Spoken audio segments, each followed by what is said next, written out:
स्वागत है इस नई वीडियो में। मैं रोहित देसाई को फाउंडर ऑफ जेबी एक्सपर्ट्स। इस वीडियो में हम डिस्कस करते हैं कि अमेरिका इतना इंपॉर्टेंट क्यों है इंडिया के लिए इन पॉइंट ऑफ एक्सपोर्ट्स। जब ट्रंप की इतनी टैरिफ इंपोज हो चुका है तो इससे हमारे लिए क्या फ़र्क पड़ रहा है और इसमें हमारे लिए क्या दिक्कत आ सकती है।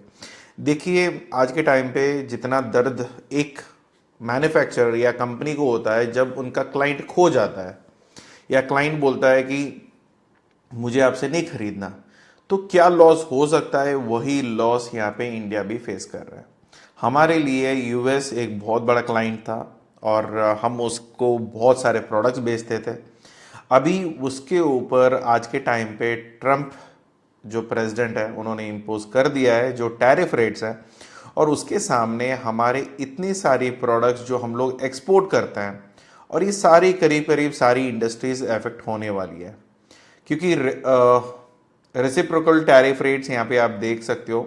तो ये सारे डॉक्यूमेंट्स आपको मेरी वेबसाइट पे मिल जाएगी, वहाँ पे जाके उसको डाउनलोड कर सकते हो। ये सारे डिटेल्स हैं, सारे एच एस कोड यहाँ पे आपको मिल जाएगा। तो आज के टाइम पे जो प्रोडक्ट्स हम एक्सपोर्ट करते थे एट अ एग्जिम्प्टेड रेट या ज़ीरो ड्यूटी पे हम लोग भेजते थे, कभी उस पर कोई टैरिफ नहीं था, कुछ नहीं था। हम आराम से जो 100 रुपए का माल है उसको हम लोग क्या करते अपने टैरिफ डाल के, अपनी जो प्रॉफिट डाल के हम लोग लॉजिस्टिक डाल के भेज देते थे। तो वहाँ पे जो बायर होता था वो क्या करता कि मटेरियल लेता और उसको अपना मार्जिन डाल के वो मार्केट में मार्केटिंग करके उसको बेच देता था। अभी क्या हो गया कि बीच में अभी हमें इम्पोज हो गया है 26% का टैरिफ, जो हमारे लिए काफ़ी महंगा है। मगर ठीक है, अभी ये है कि 26% का टैरिफ इम्पोज हो चुका है, तो हमारे लिए क्या इफेक्ट करेगा। अभी देखो, जो 100 रुपये में बिकने वाला था, जो मेरा मार्जिन भी डाल दिया, मैंने लॉजिस्टिक भी डाल दिया, 3-4 रुपये जोड़ भी दिया, सब कुछ हो गया, अभी वो 26 रुपीज़ महंगा वैसे भी हो जाता है बिना कुछ करें। वो मटेरियल उस कंट्री में जाएगा और वहाँ पे ऑटोमेटिकली महंगा हो गया 26%। और वहाँ पे जब मेरे बायर कोई खरीदता है उसको ड्यूटी पे करना पड़ेगा, फिर ड्यूटी पे करके अपना मार्जिन डालना पड़ेगा, और अपना मार्जिन और अपना मार्केटिंग का खर्चा डालने के बाद जब उसको लॉजिस्टिक का सारा सब कुछ वो मिला लेगा लोकल ट्रांसपोर्टेशन का, तब उसको ये कितना महंगा हो सकता है। तो ये आज के टाइम पे दिक्कत आने वाला काम है। देखो, अगर 100 रुपये में कोई चीज़ मिलती है ना तो वो 100 रुपये में लोग खरीद सकते थे। आज के टाइम पे भी वहाँ पे भी बुरी हाल है, महंगाई काफ़ी बढ़ चुकी है। बट क्या है ना कि पहले हमारे पास ये सिचुएशन था, ठीक है कुछ हद तक हम लोग एक्सपोर्ट कर रहे हैं तो चल रहा है। अभी 26% सब पे लग गया, तो अभी 26% का अभी फिलहाल के लिए 9 तारीख तक 10% लग रहा है, उसके बाद 26 लगना शुरू हो जाता है। अब मान के चलो कि 26 ही लगने वाला है। तो अभी जब हमारी रेसिप्रोकल रेट इतना बढ़ जाता है तो हमारे लिए भी बिजनेस बढ़ाने के लिए या बिजनेस ग्रोथ करने के लिए हमारे लिए दिक्कत आएगी। क्योंकि जब हमारे सस्ते माल बिकते हैं, हम प्रोडक्ट्स की प्राइसिंग अगर सस्ती है, तो ये हो सकता है कि हमारे प्रोडक्ट्स अच्छे वॉल्यूम पे बिक जाता है। मगर अभी जब महंगे प्रोडक्ट हैं, अगर कोई, मैं फॉर एग्जांपल के लिए मैं कोई मोबाइल बताता हूँ, अगर आप देखो कि अगर मैं इसको 10,000 में बेच रहा था तो लोग खरीद रहे थे। अभी 10,000 के बदले में वही फ़ोन अगर मैं 1 लाख में बेचना शुरू करूंगा जस्ट बिकॉज ऑफ टैरिफ लग गया है, तो कितने लोग खरीदेंगे। क्योंकि उस फ़ोन का, उस चीज़ का औकात उतना था, अभी मैं उतने देने के लिए तैयार था। अभी इतना बढ़ चुका है, या मेरे पास एक ऑप्शन होगा कि मैं ज़बरदस्ती उसको पे करूंगा क्योंकि मेरे पास तो और कोई चारा नहीं है, मुझे वही फ़ोन चाहिए। तो या ये हो सकता है कि मैं उसको ले भी ना, जो है उससे मैं काम चलाऊंगा। तो जितने में है अगर काम चलाओगे तो मेरा तो नुकसान हो जाएगा, मुझे तो बिजनेस नहीं मिलने वाली, मुझे कोई ऑर्डर नहीं मिलने वाला। तो ऑर्डर की जो वॉल्यूम होती है ना, तो वो कम होना शुरू होता है। अभी पहले ही हमारे यहाँ पे नौकरियां जा रही है, यहाँ पे काफ़ी लोगों को नौकरियां नहीं मिल रही, और उसके साथ ही साथ अगर ऐसे कंपनीज को इफेक्ट होंगे जहाँ पे हम लोग काम करते हैं, जिस भी इंडस्ट्री में अगर मेजर अभी इफेक्ट हुआ है, मराइन जो सी फूड इंडस्ट्री है उसमें तो बड़ी वाली झटका लगी हुई है। सो 26% वहाँ पे कुछ नहीं था, अभी 26% हमें पे करना पड़ रहा है। Dairy products, machineries, medical equipments, gold and jewelleries, carpets, ये बड़ी इंडस्ट्रीज है आज के टाइम पे जो मार खा चुके हैं। तो इसके अलावा थोड़ी और इंडस्ट्रीज है तो थोड़ी बहुत बेहतर है। Textiles, diamond jewelleries, footwears and leather, electrical and telecommunications, furnitures, chemicals, plastics और वगैरह वगैरह। तो यहाँ पे अगर आप देखोगे तो 26% तो इम्पोज हो ही रहा है। और यहाँ पे अगर हम डेटा में देखते हैं कि कितनी बढ़िया हमने प्रोडक्ट्स यहाँ पे डील कर रहे हैं। तो नॉर्मली जैसे मैंने बताया था मशीनरीज पे तो लग रहा है, क्योंकि वही तो ज़्यादा प्रोडक्ट्स हम एक्सपोर्ट करते हैं। यहाँ पे वॉल्यूम भी आप देख सकते हो।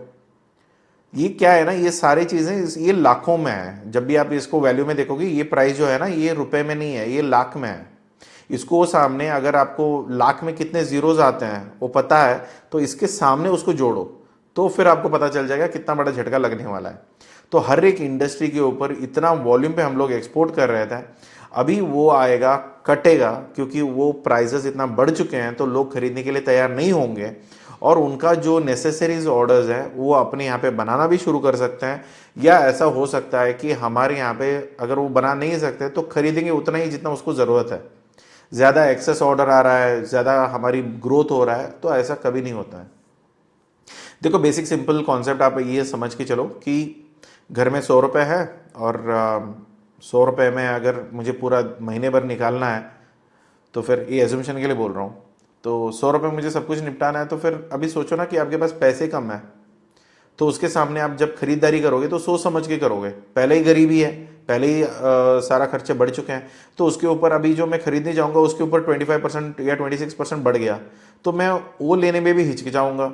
तो यही हालत होने वाला है हमारे एंड कस्टमर्स, जो हमारे प्रोडक्ट लेके वो मार्केटिंग करके जो मार्केट में रखते हैं, तो उनको यही सिचुएशन होगा कि यार ये लेना भी है या नहीं। तब क्या होगा कि उनकी वॉल्यूम अगर कम होने लगा, अगर खरीदारी कम होने लगी, अगर टैरिफ लगाने के बाद भी, तो फिर हमारी सिचुएशन बहुत बुरा हो जाएगा। क्योंकि अगर मुझे 500 कंटेनर का ऑर्डर आ रहा था, तो आज के टाइम पे शायद 100 कंटेनर का ऑर्डर मिल गया, वही बड़ी बात है। तो ऐसी सिचुएशन ऐसे आ जाते हैं क्योंकि 25% कोई मार्जिन्स नहीं होते किसी कंपनीज के।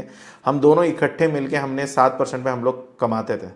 जैसे मैंने क्लाइंट से मेरी बात हो रही थी, तो हम लोग दोनों मिलके, ऐसे भी नहीं कि हमने ओपनली बात किया कि भैया देखो क्या होता था कि हम लोग इतना परसेंट मन रखते थे, हम इतना परसेंट रखते थे, दोनों मिला के हमने बोल रहे हैं कि 7% पे हम लोग काम कर रहे थे। तभी भी हमें मार्केट से चैलेंजेस आते थे इन पॉइंट ऑफ प्राइसिंग, और थोड़ा प्राइस कम करो। अभी सोचो कि 7% तो छोड़ो, अभी हो जाएगा, कम से कम हम अपना मार्जिन हम स्क्वीज नहीं करते हैं, हम दोनों इकट्ठे ही 7% रखते हैं, उसके ऊपर हम 26 एडअप करते हैं, तो वह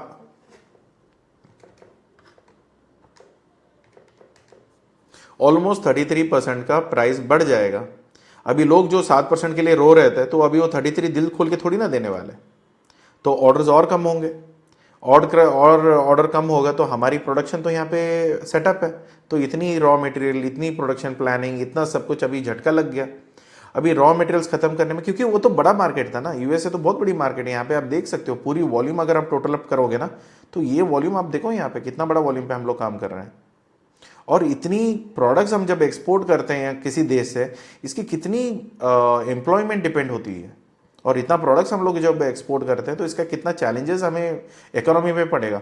अगर मान के चलो, कल मैंने 2-3 डेटास पे देखा था, तो 0.8 या 0.9% का जीडीपी रुकने वाला है, और ऑलमोस्ट 30 या 33 बिलियन डॉलर्स का फ्लक्चुएशंस होने वाली है। तो इतना अगर डिप हो जाता है, अगर इतना सेल्स कम हो जाती है, अगर हम सोचते हैं कि हमारी कंपनी की बढ़त होगी या हमारी कंट्री की बढ़त होगी, वो होगा सेल्स पे। क्योंकि कोई भी कंट्री अमीर खरीद के नहीं होने वाला है, बेच के ही होगा। अगर हमारी कंट्रीज, अगर यहाँ पे अगर आप देखोगे, तो हम तो अभी बेचने तो ठीक ही कर रहे थे, अभी उसमें 26% का टैरिफ लग गया, और अभी मेरे प्रोडक्ट्स और महंगे हो गए। तो वहाँ पे भी सिचुएशन ऐसा नहीं है कि सिर्फ हमें दर्द हो रहा है, अमेरिकन को भी दर्द हो रहा है। जो मेरे क्लाइंट्स हैं उनको भी वहाँ पे तकलीफ हो रही है, वो भी वही बोल रहे हैं कि यार इतना इन्होंने इम्पोज कर दिया है, तो अभी मुझे ये समझ में नहीं आ रहा, अगर मैं इम्पोर्ट भी करने चाहता हूँ तो इतना देने के बाद मुझे कुछ बचेगा भी नहीं, क्योंकि लोग तो इतना देने के लिए तैयार नहीं है। अगर प्रोडक्ट्स इतना नहीं बिक सकता है तो फिर हम कुछ नहीं कर सकते, तो मुझे अपनी बिजनेस बंद करनी पड़ेगी, क्योंकि उनकी सेटअप या उनकी एक्सपेंडिचर्स और भी ज़्यादा है इंडिया से। क्योंकि उनकी बेसिक एम्प्लॉयमेंट कॉस्ट जितना कंपेरेटिव इंडिया में है, हमारे यहाँ पे 10 लोगों का उनको एक बंदे का लगता है। तो इसका इतना बड़ा टीम है, इतना बड़ा सेटअप है, तो आज के टाइम पे वो भी पैनिक सिचुएशन में है कि करना क्या है, क्या कंपनी बंद कर दें या बिजनेस बंद कर दें, क्या करना है। अभी वो वाली सिचुएशन पे आ गया है कि सिर्फ इंडिया वालों का सिचुएशन ऐसा नहीं है कि हाँ इंडिया वाले सोच रहे हैं कि हाँ मराइन में ये दिक्कत हो गया, उसमें अलग दिक्कत हो गई, मशीनरी में दिक्कत अलग चल गया, ज्वेलरीज का तो समझ में ही नहीं आ रहा, पहले ही हम लोग इतना कम मार्जिन में काम करते हैं। तो ओवरऑल अगर आप देखोगे ना, तो इतना खर्चा निकालने के बाद भी अगर हम लोग, काफ़ी बार मैंने काफ़ी इंडस्ट्रीज देखे, मेरे क्लाइंट्स को ही देखे हैं, जहाँ पे मैंने orders no profit no loss में दिलाया। हम लोग नो प्रॉफिट पे ही काम किया है काफ़ी बार, क्योंकि मार्केट इतना सैचुरेटेड है, इतना कॉम्पिटिशन है वगैरह वगैरह, तो उसके हिसाब से देखोगे तो ओवरऑल अगर आप कंपेयर करोगे ना तो ये बुरा हाल पे हमने हैंडल करते हैं। But end of the day अगर यूएस ने अभी इम्पोज कर चुके हैं तो अभी हम करेंगे क्या, दूसरा स्ट्रैटेजीज क्या है? देखो, एक तो सिंपल, अगर मैं जनरली मैं बोलने लगूं कि यार दूसरा मार्केट ढूंढ लो, हाँ भाई दूसरा मार्केट तो ढूंढना ही ढूंढना है, क्योंकि वरना तो हम मर जाएंगे यहाँ पे। मगर इतना बड़ा क्लाइंट हमें मिलेगा क्या? नहीं मिलेगा, ऑफ कोर्स नहीं मिलेगा, क्योंकि अमेरिका तो एक ही है ना। तो अमेरिका के अलावा और कौन से कंट्रीज में हम लोग एक्सपोर्ट कर सकते हैं? बिल्कुल काफ़ी सारे और कंट्रीज हैं हम जहाँ पे एक्सपोर्ट कर सकते हैं। मगर क्या यही प्राइस वहाँ पे मिलेगा? नहीं, वहाँ पे बहुत कम पैसे मिलेंगे। जितना हम लोग 7-8% मार्जिन पे काम कर रहे थे उसको हम लोग 3 पे भी करेंगे, तब हम वहाँ पे बेच पाएंगे। तो तब क्या होगा कि कम से कम हमारे बिजनेस को जिंदा रखने के लिए हम वो मार्जिन पे भी काम करने के लिए तैयार हो सकते हैं। क्योंकि आज के टाइम पे आपको जितना वो होता ना कि मलाई खानी थी, खा गए, अभी मलाई है ही नहीं, अभी जो बचा है वो बर्तन पे लगा हुआ है, उसी को आपको काट के खाना है, उसमें कुछ नहीं कर सकते। तो ये वाली गरीबी सिचुएशन आ जाती है। क्योंकि देखो क्या होता है ना, एक्सपोर्ट इंपोर्ट बिजनेस में सिर्फ अपनी प्रोडक्ट्स, अपना मार्केट और अपनी स्ट्रैटेजी ही काम नहीं आएगा, यहाँ पे एक्सटर्नल फैक्टर्स काफ़ी इन्फ्लुएंस करते हैं।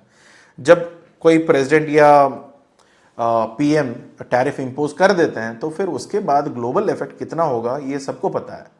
आज के टाइम पे सिर्फ हम नहीं रो रहे हैं, सिर्फ इंडियंस नहीं रो रहे हैं, हमारे साथ बहुत और कंट्रीज हैं जो रो रहे हैं। इसके अलावा भी वहाँ पे अगर आप स्टॉक मार्केट भी आज कंपेयर करके देखते हो, सारी स्टॉक मार्केट इतना बुरी हाल पे गिरा है, तो उसको कंपेयर ही नहीं कर सकते हो आप, इमेजिन ही नहीं कर सकते। ट्रिलियंस में पैसे खत्म हो रहे हैं, तो क्या ही बताए। But still end of the day ये चीज़ ऐसा था कि ठीक है, अगर किसी को अपना कंट्री को बड़ा बनाना है, बेहतर बनाना है, तो ठीक है बना सकते हैं। मगर चीज़ें थोड़ी धीरे लेके जाते हैं ना, बिना सबको झटका दिए। और पहले ही इतना खराबी चल रही है, इतना वॉर्स डिक्लेयर हो रहा है, हर जगह पंगा चल रहा है, तो इतना वॉर है, इतनी महंगाई बिक चुकी है, उसमें ये करना तो वही चीज़ है ना कि दवाई तो दे रहे हो, मगर अमेरिका का सिचुएशन बड़ा करना है, अच्छा करना है, ठीक है समझ लेते हैं। मगर अभी जो प्रोडक्ट्स आपने महंगे किए हैं, जिसकी 26% सारे इम्पोजेस आ जाते हैं, अब मान के चलो कि कोई भी चीज़ आप इंडिया से खरीदोगे तो ये प्राइस के सामने आपको 26% जोड़ोगे, तो ऑटोमेटिकली क्या होगा कि पूरी इंडस्ट्री इतने में नहीं आने वाला है। और ये चीज़ टैरिफ, हम तो ठीक है, हम तो अगर ऑर्डर मिल रहा है तो हम बेच रहे हैं, वरना हम दूसरे मार्केट देख रहे हैं। मगर उनके लिए क्या है, यूएस वालों के लिए अभी उनको घर में फैक्ट्री डालना पड़ेगा। फैक्ट्री डालने के लिए पैसे चाहिए, पैसे के बिना रिस्क लेना है कि ठीक है, आज के टाइम पे हमने टैरिफ कम कर दिया। अभी ट्रम्प का साइकी ये है कि एक बार एक करते हैं, दूसरा बार दूसरा करता है। अभी 26% डाल दिया, कल नेगोशिएट करेंगे, किसी ने बोल दिया यार 26% का डाल दिया, तो हम लोग ना कारपेट की फैक्ट्री डालेंगे। तो यूएस की सिटीजन्स का भी ये सिचुएशन है कि फैक्ट्री डाला, कारपेटिंग मैन्युफैक्चरिंग भी शुरू किया, कल जाके हमें रॉ मटेरियल खरीदना है, रॉ मटेरियल मैंने 26% पे खरीदना है, क्योंकि सारी चीज़ें एक कंट्री पे कभी बन ही नहीं सकता है। अगर हमारे यहाँ पे भी कुछ चीज़ें बनती है, हम बोलते हैं ना या मेड इन इंडिया वाली स्कीम है, तो जब भी हमारे यहाँ पे कोई भी प्रोडक्ट्स बनता है तो हमें उसमें अगर 100 पुर्जे लगते हैं, उसमें 2 तो कहीं से बाहर से ही आते हैं, क्योंकि वो सारी कैपेसिटी अपने यहाँ पे हो ही नहीं सकता। किसी कंट्री का ऐसा सिचुएशन नहीं है, कुछ ना कुछ तो आप इंपोर्ट करना ही पड़ेगा और उसके सामने ड्यूटी पे करना ही है। तो ऐसे अगर आप कारपेट में अगर आप करना चाहते हो कल जाके, इस पर कारपेट में भी इंडस्ट्री इफेक्ट होने वाली है और हो चुकी है ऑलरेडी। तो ये जब आप एक्सपोर्ट करते हो तो फिर देखो ना कि मटेरियल, रॉ मटेरियल भी तो चाहिए, फिर प्रोडक्शन चाहिए, फिर बाद में प्रोडक्ट बिकने भी चाहिए, और बिकने में क्या प्राइस में बिकेगा ये भी तो मार्केट में जानना है। तो अगर ये सारी चीज़ें अगर यूएस सिटीजन को भी अगर ठीक से सही नहीं आ रहा है तो फिर ऑटोमेटिकली बिजनेस तो इफेक्ट होना ही होना है। तो ये चीज़ें किसी के लिए फ़ायदेमंद नहीं है। अगर फिलहाल के लिए अगर मैं बोलूँ पेट्रियाटिज्म है कि अमेरिका को दोबारा ग्रेट बनाना है, बड़ा वो इकोनॉमी बनानी है, बड़ी बड़ी चीज़ें हैं, मगर चीज़ें आप ये भी समझो कि आज के टाइम पे सब कुछ एक कंट्री नहीं बना सकता है। आपको कुछ ना कुछ तो इंपोर्ट करना ही करना है, क्योंकि रॉ मटेरियल्स बाहर जगह से मिलती है। और काफ़ी बार ऐसा होता है कि कुछ प्रोडक्ट्स अगर रॉ मटेरियल्स आपके पास नहीं मिलता है या है नहीं, कहीं और से इंपोर्ट करना है, तो इतना टैरिफ डालने के बाद अपना ग्राउंड लेवल प्राइसेस बहुत बढ़ जाएंगे। तो आप एंड ऑफ द डे क्या चाहते हो कि मैन्युफैक्चरिंग उस कंट्री में बने। क्योंकि इंडिया में टेस्ला इसलिए भी नहीं आया क्योंकि हमने रोक रखा है कि भाई तुम फैक्ट्री इधर डालो तभी आपको माल बेचने देंगे, वरना नहीं देंगे। तब क्या होता है कि अगर ये हमारी इंटेंशन है तो ऑटोमेटिकली उस कंपनी को क्या होगा, बाई फोर्स वो यहाँ पे फैक्ट्री डालेगा, यहाँ पे नौकरी देगा। अभी यूएस भी यही चाहता है कि वहाँ पे फैक्ट्री डले, वहाँ पे भी नौकरियाँ मिले, वहाँ पे सब कुछ हो। But end of the day क्या होता है कि ये करने के तरीके में क्या होता है ना, पहले बीमार आदमी को ठीक करो, फिर बाद में उसको ट्रीटमेंट शुरू करो। यहाँ पे सीधी सीधी से बीच में सर्जरी काट के जो बंदा मरने वाला था उसको पूरा ही आपने काट के रख दिया, उसके पास इतना ताकत ही नहीं बचा है कि वो सर्वाइव भी कर पाए। क्योंकि जो भी ट्रीटमेंट होती है वो थोड़ा बहुत ठीक ठाक है तो मैटर करेगा ना, क्योंकि यहाँ पे ये पेशेंट का तो पूरा बीपी और शुगर दोनों हाई है, अभी इसको क्या ऑपरेट करोगे? तो मरने के चांसेस बहुत है यूएस मार्केट का आज के टाइम पे। सिर्फ हमारे लिए तो फिर भी ठीक है, हम लोग एक हद तक बोल सकते हैं कि यार हमारे डोमेस्टिक कंजम्पशन भी बहुत ही है, हमारी पॉपुलेशन इतनी बड़ी है, हम लोग इतना सब कुछ कर रहे हैं।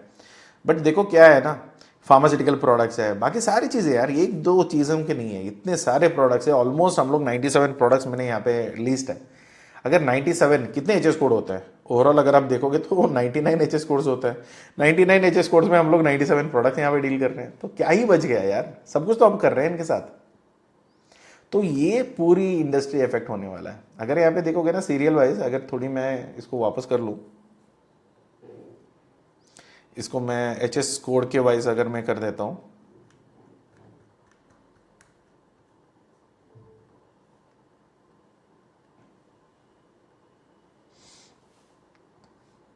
एच एस कोड शुरू करो यहाँ पे 02 से लेके 01 तो है नहीं क्योंकि हम लाइव एनिमल्स वहाँ पे करते नहीं है, तो ऑलमोस्ट 99 एच एस कोड है, कुछ भी नहीं बचा यार, सारा सब कुछ हम लोग वहाँ पे एक्सपोर्ट करते हैं। और वो भी लाखों में। जो लास्ट वाली भी प्रोडक्ट होती है ना, अगर कम वाली प्रोडक्ट्स अगर हम ढूंढते हैं ना, तो उसमें भी आप मान के चलो करीब करीब 80 लाख, मिनिमम 80 लाख का तो हम ट्रांजैक्शन कर ही रहे हैं, जो लास्ट वर्स्ट केस है, जो कहीं पे भी नहीं डला, अगर यहाँ पे डल गया है तो ये उसका प्राइस है। अभी ओवरऑल ये सिचुएशन है, मगर अभी चैलेंजेस क्या कर सकते हैं इसमें, क्या कर दूसरी क्या हो सकती है। अभी देखो इतना इनका ट्रेड डेफिसिट है, जब इंडिया कितना एक्सपोर्ट कर रहा है, कितना वो लोग इंपोर्ट कर रहे हैं। हम लोग यूएस में जब एक्सपोर्ट करते हैं तो हमारी एक्सपोर्ट से बहुत ज़्यादा है, कंपेरेटिवली हम लोग यूएस से बहुत कम लेते हैं। तो अभी वो उनको आंख में चुभ रहा है, तो अभी वो यहाँ पे फिक्स करना चाहते हैं। तो वो फिक्स कैसे करेंगे? अभी टैरिफ डालेंगे, हम लोग कुछ उनके लिए छूट देंगे, क्योंकि हमारे यहाँ पे कभी भी डेयरी प्रोडक्ट नहीं आता यूएसए से। काफ़ी और प्रोडक्ट्स आप देख सकते हो कि गारमेंट्स आते हैं, बाकी सारी चीज़ें आती हैं, मगर आज के टाइम पे कभी भी यूएस से डेयरी प्रोडक्ट्स नहीं आता है, जो पनीर हो गया, दूध हो गया, वगैरह वगैरह। क्योंकि वहाँ पे हम लोग, हमारे यहाँ पे गाय है, भैंस है वगैरह, क्या होता है ना, हम लोग यहाँ पे चारा खिलाते हैं, नॉनवेज नहीं खाते हैं। हमारे वहाँ पे क्या होता है कि वहाँ पे गाय को या वहाँ के जो कैटल्स हैं, तो वहाँ पे क्या होता है कि वो लोग नॉनवेज खिलाते हैं। तो हमारे यहाँ पे मान्यता है कि अगर हिंदू बिलीफ सिस्टम पे अगर आप देखते हो, जितनी बड़ी पॉपुलेशन है हमारी, तो यहाँ पे क्या होता है कि जब दूध एक चीज़ होती है जो हम लोग भगवान को भी डालते हैं, और साथ ही साथ हम उसको अहमियत भी है कि हाँ गाय का दूध है तो मतलब ज़्यादा ही है। बट वहाँ पे क्या होता है ना, वहाँ पे गाय ही नॉनवेज खाते हैं, तो फिर उस चक्कर में क्या होता है कि नॉर्मली इंडिया अपनी, एक तो हमारी डेयरी इंडस्ट्री बचानी है, और साथ ही साथ हमें जो गाय भैंस वहाँ पे है जो नॉनवेज खाते हैं, तो वो चीज़ें हम यहाँ पे इंडिया में नहीं लाना चाहते, तो उसकी वजह से हमने रिस्ट्रिक्शन डाल रखी है।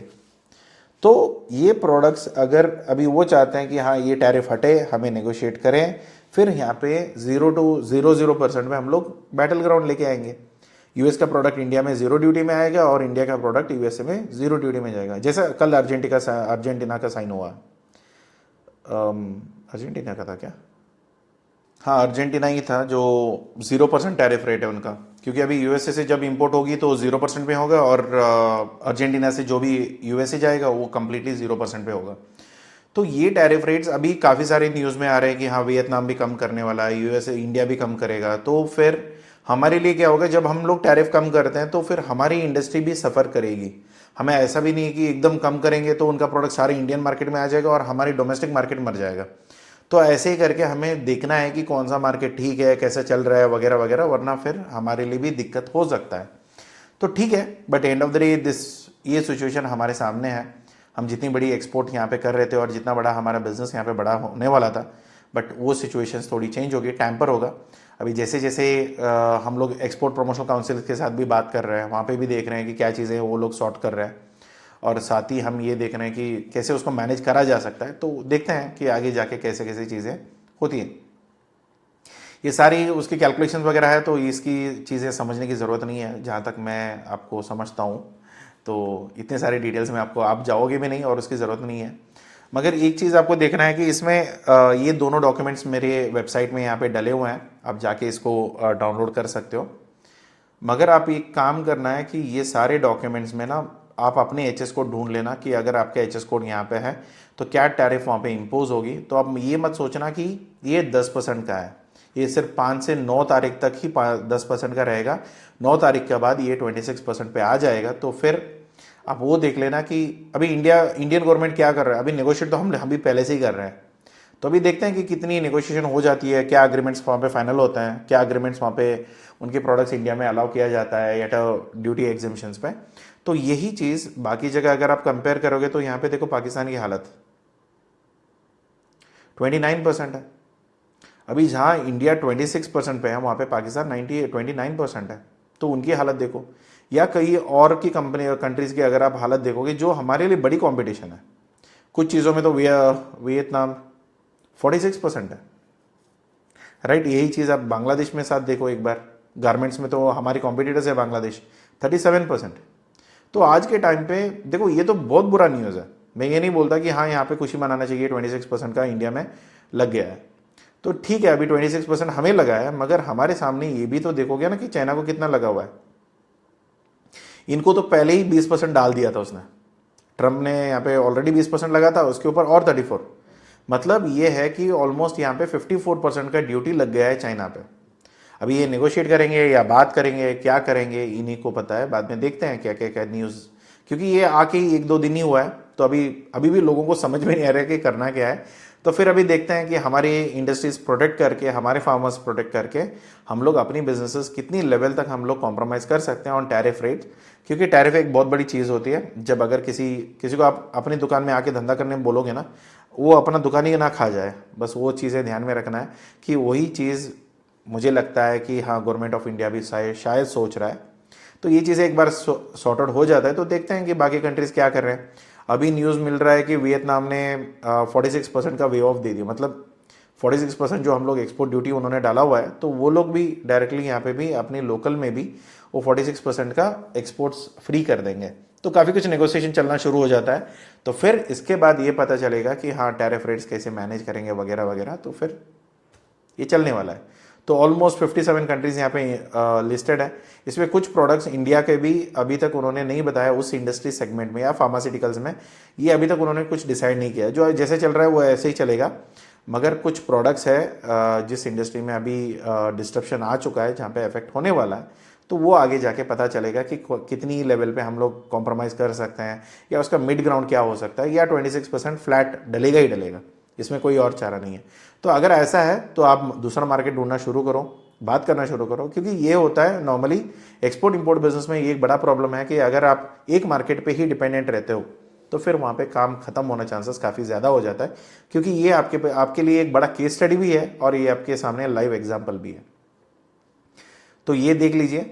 फिर यहाँ पे अगर जब भी आपको कोई भी कंट्री के बारे में समझना है, जो टैरिफ रेट समझनी है या कोई ऐसी कहीं दिक्कतें आ जाती हैं, तो फिर इसलिए हम नॉर्मली कहते हैं कि यार मल्टी मार्केट में काम करो, सो दैट एक मार्केट में अगर झटका ऐसा लग भी जाता है तो एटलीस्ट मुझे काफ़ी और जगह से ऑर्डर मिल सकती है।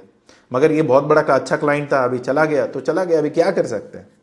या अगर आएगा तो छोटा ऑर्डर देगा, ठीक है, अभी जितना छोटा देगा। अभी देखो क्या है ना, अपनी टाइम पे अगर ये सिचुएशन आया हुआ है तो बाकी जो लोगों पे तो और भी ज़्यादा है, और हमसे काफ़ी छोटा कंट्री है, उनका सेल्फ कंजम्पशन भी इतना नहीं है, और हमारी कम से कम डोमेस्टिक बिजनेस तो इतना अच्छा है ही। अगर हम कोई प्रोडक्ट एक्सपोर्ट करते हैं तो इसका कम से कम 30-40% हमारी यहाँ पे लोकल डोमेस्टिक में भी हमारी बिजनेस उतना एस्टेब्लिश हो चुका रहता है। तो आप इसलिए देखो कि ओवरऑल अगर आप कंपेयर करके एक्सपोर्ट करना चाहते हो तो ये सारे चैलेंजेस तो रहने वाले ही हैं, ये आज नहीं तो कल होंगे ही होंगे। हमने चाइना पे कुछ बैन लगा दिया, चाइना ने हम पे बैन लगा दिया, हम कोई प्रोडक्ट इंपोर्ट नहीं कर सकते हैं, हमको यहीं पे बनाना पड़ेगा, ये बहुत सारी चीज़ें हो सकती हैं। बट ओवरऑल हमारे लिए एक्सपोर्ट फ़ायदेमंद है, क्योंकि इसमें प्राइजेस थोड़ी बहुत अगर एंड ऑफ द डे मिलता भी है, 4 रुपये यहाँ से वहाँ बाहर ज़्यादा मिल रहा है तो आप कमा सकते हो, वरना तो जितना है उतना तो रह ही सकते हैं बिजनेसेस। तो आप देख लीजिए, इसके अलावा और कोई भी सपोर्ट चाहिए आपको एक्सपोर्ट इंपोर्ट बिजनेस में, इससे चैलेंजेस से कोई फ़र्क नहीं पड़ेगा। आज के टाइम पे ये सब पे इफेक्ट होने वाला है कि बाकी लोग क्या करेंगे, इंडिया भी करीब करीब वही चीज़ करेगा, तो फिर अपने भी एक मिड ग्राउंड ढूंढ के वो सॉर्ट कर देंगे। फिर उसके बाद देखते हैं कि हाँ हमारे लिए क्या बचता है क्या नहीं हो सकता, फिर उसके अकॉर्डिंगली हम लोग अपना स्ट्रैटेजीज चेंज करके या उसी मार्केट पे फोकस करना है, कोई और मार्केट भी देखना है, ये हम लोग डिसाइड कर सकते हैं। तो आपको ये डॉक्यूमेंट्स तो मिल जाएगा, आप यहाँ पे डायरेक्टली डाउनलोड कर सकते हो। अगर इसके अलावा और कोई भी मदद आपको चाहिए होगा एक्सपोर्ट इंपोर्ट बिजनेस में, जे भी एक्सपर्ट्स हैं, आप कोर्स ले सकते हो। जो चीज़ें हम यहाँ पे सिखा रहे हैं स्ट्रैटेजीज, अगर आप पर्सनल कंसल्टेशन लेना चाहते हो वो भी कर सकते हो। साथ ही साथ अगर आप पूरी export division, sales, marketing, buyer negotiation, buyer से बात करना, ऑर्डर लेके आना, लॉजिस्टिक मैनेज करना, सप्लाई चेन मैनेज करना, अगर कोई भी चीज़ में आपको मदद चाहिए होगी आप हमको कॉल कर सकते हैं। डिस्क्रिप्शन में नंबर है, डायरेक्टली आप बात करिए, ऑफिस में बात करके आप समझ लीजिए कि क्या क्या सर्विसेज अवेलेबल है, किस तरीके से हम लोग काम करते हैं। तो एक बार समझ के फिर अगर आपको लगता है कि हाँ एक्सपोर्ट इंपोर्ट बिजनेस में उतरना है, या हम लोग ऑलरेडी कर रहे थे मगर इतना अच्छा तरीके से हम लोग कर नहीं पा रहे हैं, तो अगर ये सारी चीज़ें समझ में आने के बाद अगर आप कुछ चाहते हो कि हमारी मदद चाहिए, तो फिर आप डायरेक्टली कॉन्टैक्ट करिए। इसके अलावा अगर ये वीडियो पसंद आया, जो थोड़ी बहुत इतना इफेक्टिव वाली वीडियो नहीं है, बट हाँ ये थोड़ी दर्द में हम लोग कर रहे हैं क्योंकि अभी भी मार्केट से अभी उतरे हैं हम, तो अभी जस्ट हमारी नाइट शिफ्ट खत्म हुई है। तो बट ओवरऑल आप देखो कि इतना सब कुछ होने के बाद भी हम लोग फिर भी मार्केट में अच्छा काम करेंगे। तो ये ओवरऑल कर सकते हैं। आपको इसमें जो भी मदद चाहिए होगा या ऐसे कोई भी है तो प्लीज़ कांटेक्ट करिए, हम मदद कर देंगे। साथ ही साथ जो ग्लोबल चैलेंजेस हैं वो तो रहेंगे ही, क्योंकि ज़िंदगी इतना आसान नहीं होता है, कंफर्ट जोन में हमेशा रह नहीं सकते हैं। एक कंफर्ट जोन था हमारे लिए, बट अभी वो कंफर्ट जोन चला गया, अभी डिसकंफर्ट जोन में भी हमें काम करना है। तो इसमें भी हमको कैसे फ़ायदा निकालना है, हमको क्या कौन सी स्ट्रैटेजीज अप्लाई करनी है, ये हम लोग काउंटर पार्टी से बात करके हम लोग नॉर्मली सिंक आउट कर लेते हैं। तो thank you so much for watching this, क्योंकि अभी मेरी दिन ख़त्म हो रहा है। तो मिलते हैं अगले वीडियो में। Thank you so much for watching this, क्योंकि इतना यूएस में स्ट्रेस है ना, जितना इंडिया से ज़्यादा वहाँ पे स्ट्रेस है, क्योंकि मेरे सारे क्लाइंट्स कॉल कर रहे हैं, बात कर रहे हैं, सारी चीज़ें चल रहा है, मीटिंग्स रेगुलरली हो रहे हैं। तो देखते हैं अभी क्या होगा, but we are just on ये सिचुएशन है कि अभी रुको, देखते हैं क्या होगा, फिर बाद में डिसाइड करते हैं, ये वाली चीज़ पे है। क्योंकि इतना हमारा प्रॉफिट भी नहीं है जितना हम ऑब्जर्व कर पाए, राइट। तो ठीक है, आप देख लीजिए, और जैसे भी आपको कोई भी चीज़ें ज़रूरत पड़ती है आप बिल्कुल बात कर सकते हैं। डिस्क्रिप्शन में नंबर है, वहाँ पे भी बात करिए। वीडियो को सब्सक्राइब करिए, लाइक करिए, और जो भी सवाल है कमेंट बॉक्स में डालना मत भूलना। Thank you so much, take care, bye bye, see you there.